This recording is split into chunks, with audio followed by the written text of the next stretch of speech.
the year in WRONGTHINK. 2020 was 1984 on steroids, a long Orwellian nightmare of brutal censorship and crushing of dissent in every aspect of our lives.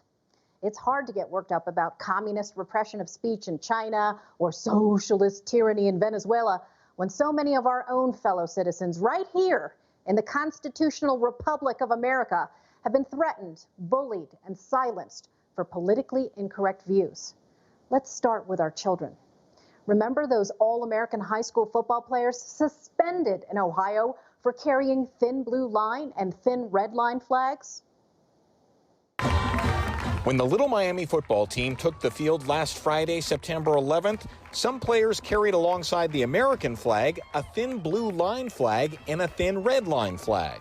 Were you trying to make some kind of a political statement here? No, not at all. I was doing it to honor the people that lost their lives 19 years ago. Then there was the 17-year-old Trump supporter kicked out of his online chemistry class for having a Trump flag on his wall.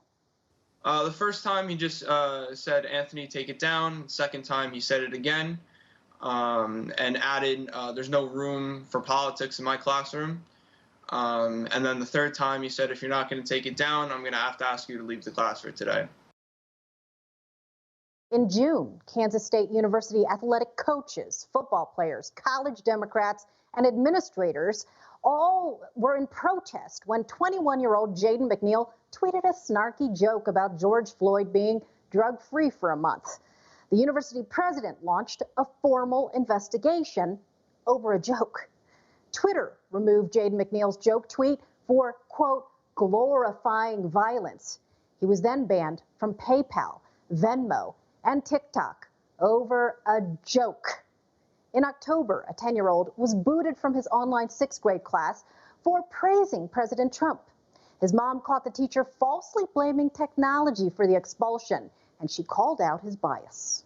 Okay, he said, "I admire Donald J. Trump because he is making America great again and because he is the best president the United States of America could ever have, and he built the wall so terrorists couldn't come in the U.S. Trump is the best person in the world, and that's why I admire him." Okay. To me, I didn't think that this was on topic or related to our prompt, and so I went ahead and just cleared the chat. And I guess didn't appreciate that, and I specifically apologized to there that he was kicked out just because the settings weren't updating. I think it's because he had maybe entered the conference before the settings updated. Well, the thing is that you said it. I mean, I was there, and I heard your explanation, and I heard what you said about the president. You said that he's a divisive and hateful person that is being creating hatefulness. I'm just paraphrasing what you said, but that's why I want to make sure. I want to know if you can upload this conference, and I will have a clear picture what really happened. Because what I heard is not what you're explaining me right now. Just this week, a Pennsylvania high school settled a federal civil rights lawsuit with a 15-year-old sophomore who was suspended for wearing Make Liberals Cry Again and Keep America Great shirts and a Women for Trump mask. Trump supporters were purged by the thousands this year from Facebook, Twitter, YouTube, and Instagram for backing the blue, for defending Kyle Rittenhouse and supporting the Proud Boys. Newt Gingrich was castigated on Fox News for mentioning George Soros. Left-wing character assassins attacked conservatives for using terms like woo-flu, the Great Reset, and the Great Replacement. All no-nos. Delaware GOP Senate candidate Lauren Witzke was suspended on Twitter for opposing mass migration and violent refugee criminals across Europe. A grandmother who knits was banned on the craft site Etsy for selling these Stop the Steal hats.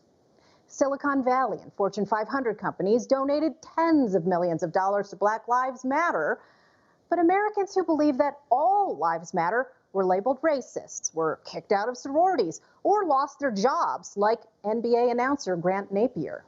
Sunday, DeMarcus Cousins asked Napier his take on Black Lives Matter on Twitter. Napier responded, "All lives matter, every single one." Cousins said, "As expected," while Chris Webber added, "We've known who he is," with clown face emojis, before Matt Barnes added in quote, "We expect nothing less from a closet racist." You just watched Newsmax TV, America's fastest growing cable news channel, now in more than 70 million homes. You can get Newsmax TV on your cable system or check your cable guide. And if your system doesn't carry Newsmax, call them, tell them you want Newsmax TV, because we're real news for real people.